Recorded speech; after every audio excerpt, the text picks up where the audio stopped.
Maybe it's late at night, but you can't sleep. You're bored. Or you can't stop a bazillion thoughts from racing through your skull. Or maybe you've had a little too much coffee, or you're just a little bit drunk. Whatever the case is, I've been there, my friend. I know how it feels to sit there and realize that you're not really living right now. You're just existing. Surely there's something you can do, right? But no matter what, no options presented seem like something that feels right. It's definitely not clubbing night. Watching TV or playing video games seems like mind-numbing options. And you've been surfing the net all night. And you have realized how little satisfaction you're getting from that too. Well, good news, because I have a solution. This option might require you to put on some pants and walk somewhere, but it's worth it. I guarantee it. See, there's a building not even a block from where you live, and at any time of night, you'll find the back entrance unlocked. During the day, however, the place is locked up tight as a drum. But for some reason, every day, any time of the year, at night, you'll find the rear entrance is open and waiting. So, what are you waiting for? Christmas? Get your pants on, put on your shoes, and get your ass down there. Didn't I promise it would be worth it? Only one thing. You have got to follow my instructions to the letter. To the letter. That's very important. Got that? Okay, good. Are you ready? Then let's go. The building is just up ahead. See it? It's an old office complex that's currently unoccupied. I'm not sure what business was once housed there, but for now it's empty. It's been here for years, and I don't recall a time when there was an actual business open there. Yes, of course, I'm sure the rear entrance is unlocked. Didn't I say that? Let's head around the back. Don't worry, I know the lights are off. It's not like this building advertises itself to the general public. Only a select few have ever attempted what you're about to attempt. Stop worrying, okay? You'll be fine, as long as you follow my instructions. There's the entrance. Go on and try the door. See, it opens, just like I said it would. Now proceed to the first elevator you see. What do you mean it's too dark to see? Just use your flashlight. You didn't bring a flashlight? Didn't I tell you to? Oh, no. My bad. Well, you've started now, so you can't turn back. You don't want to know what happens if you ignore me and turn back now. You'll just have to use what light there is from the moon to proceed.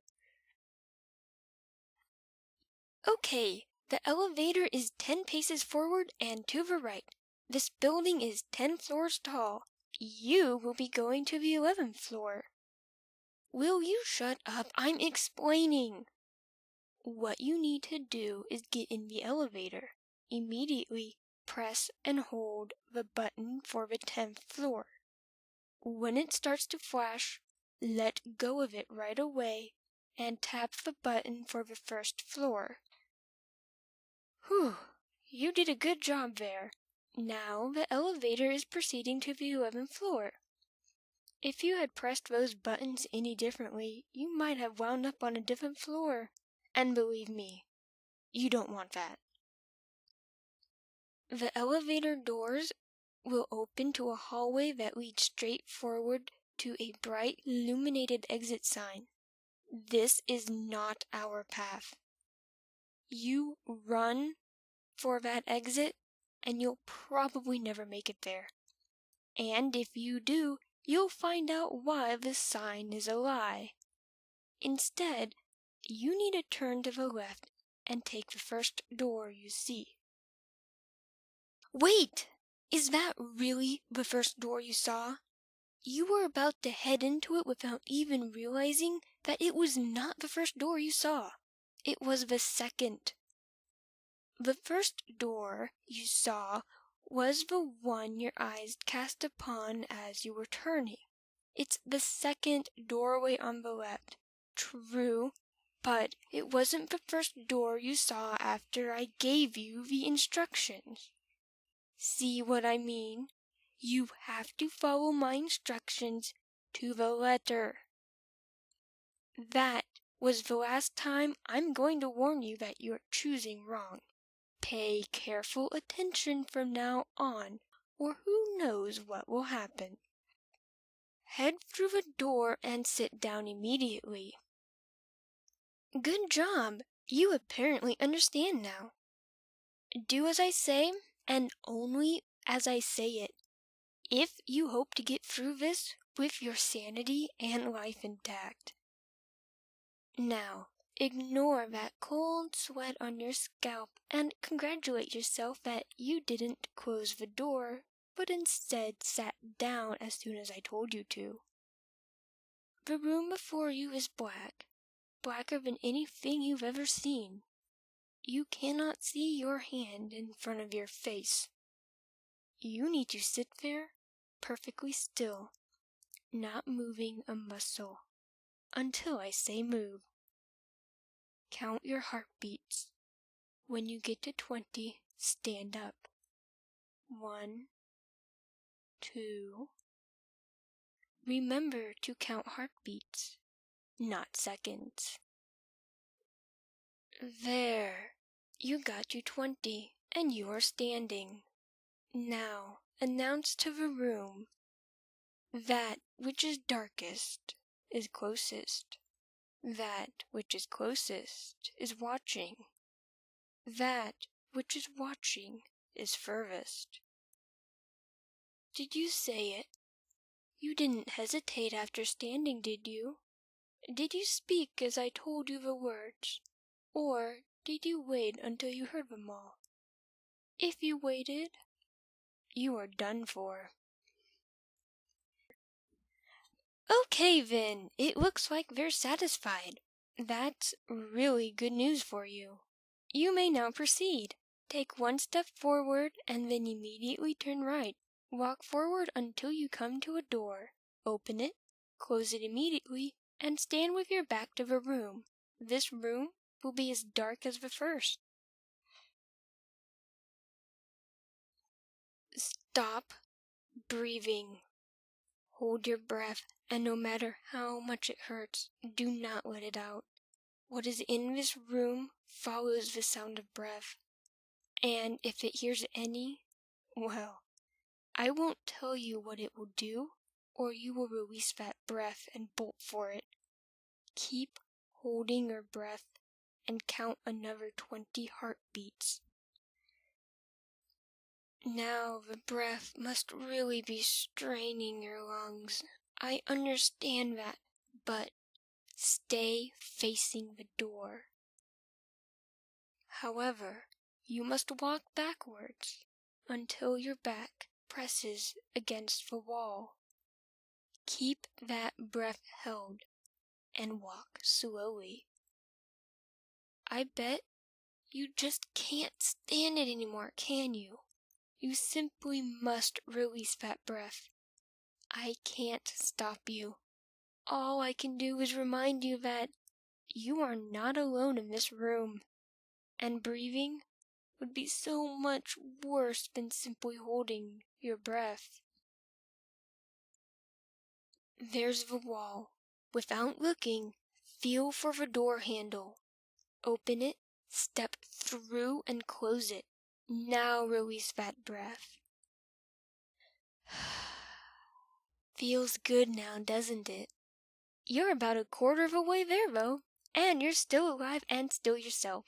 You're doing quite well so far. The room you are now standing in is not dark as the others have been. It is lit by a small fire on the far end. A huddled figure is sitting by that fire. Don't turn around. At least, don't do so until you stand straight and announce in a clear voice, "Might I share your fire for a moment?" Now wait. Count your heartbeats again. If you get to 10 and have heard nothing, hold your breath again and run back through the door you came through without looking back. There, was that a soft grunt? Did it come from a figure? Be careful. Think hard about it. If you decide that it was indeed a soft grunt, turn and go to the fire and huddle on the opposite side of the fire as the figure, but make sure to huddle yourself in the same position. Never look directly at it. You won't like what you see. Now you may ask it any question you want to. Here's the catch. If it's the wrong question, you will be stuck huddled in this position while it can get up and leave. Most people ask which door to take. Good, you're asking him which door to take. And if you listen, he will tell you that it's the right-hand door closest to the one you came in. Don't get up yet. Consider the fact that this figure is not your friend. It doesn't know you, and it probably doesn't like you very much. Could it have lied? Maybe you should take the exact opposite door it suggested. Or maybe this creature cannot lie, and you should listen to it. No, don't ask me. I don't know. One of these doors is the right one, but it's never the same door. You get to choose whether you believe the figure or not. Seems like you've chosen to listen to it. Let's see what happens. Wow! Looks like today is your lucky day. You're doing pretty good so far. You find yourself in another long hallway. This one is longer and much, much darker. There are 2 doors at the end. If you walk straight to those doors, you will be forced to choose one or the other, and neither is marked. You can feel that presence, can't you? The one that's right behind you. You can feel its breath on your neck. You can sense how close it is. The hairs on your neck prick up. It's going to follow you. If you look around, you'll regret it. Don't speak to it. Don't acknowledge it in any way. Just walk. Walk until you hear the whispering. If I were you, I would pay attention to that whispering. Not so much as what's being said, as which door it's coming from. You hear it now, don't you? Yes, just up there to the right. You stopped as soon as you heard it. You're still listening. You're doing so well, too. Yes, the presence is still there, and yes, you still need to ignore it. Turn to the door you hear it coming from and walk straight forward. Place your hand on the knob. Now, here's where things get complicated. Once you turn that doorknob and open up the handle, you will find whatever it is that you are picturing in your head. It is very important, vital, that you do not think of the thing you fear most. You know that thing that something keeps you awake at night because you're certain that if you close your eyes it will come for you. That creeping feeling you get when you think someone is watching you. That idea or thought of your deepest nightmares try to hide from you. I'm warning you. If you're thinking about it, stop. Don't turn that doorknob until you've cleared it from your mind. Are you still thinking about it? You are, aren't you? Presence behind you is getting closer. You do have 3 ways out of this. 1, you can run for the other 2 doors at the end and accept whatever fate lies beyond them. 2, you can let the presence behind you catch you and let it do whatever it is it's going to do to you. Or 3, you can stop thinking about your fear right now and open the door. Whatever your choice is, you're not bored anymore. Told you it'd be worth it.